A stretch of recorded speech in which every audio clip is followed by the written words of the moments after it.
Well, here's where people blow it. A lot of people at that moment, when they say, hey, tell us about yourself, would immediately wax poetic and say, well, I'm the, and start really telling about themselves. Luckily, I was enlightened enough at the moment, which was rare for me, to do the right thing. And I told them a little bit about me and immediately asked a question that got them talking again. Yeah. And because I was there to listen and learn, not to promote. So I listened and learned, and they started liking me. Well, the guy's nice, he's courteous, he's professional, he seems fairly bright.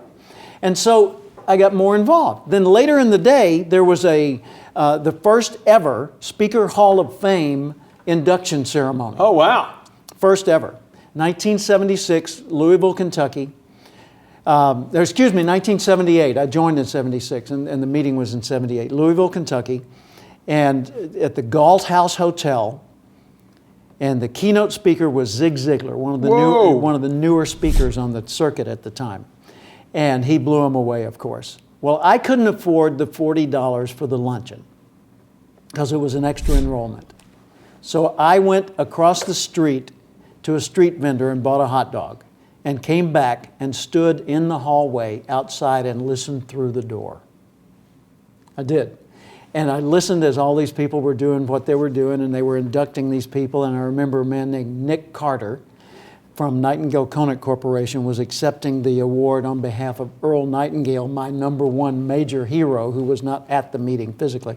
And it was just such a big moment. But over time, I got to know all these people. I got to hang out with them. They've been in my home, I've been in their home. We've co-authored works in some cases. We've served on committees together.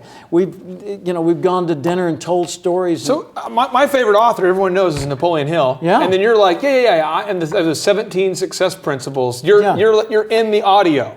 I'm in the audio in a dialogue with the grandson of Napoleon Hill. How do you do that? How do you go from showing up at this thing in 1976 to being on the CD? What's the jump? Well, first off, you got to be intentional about your career. Okay.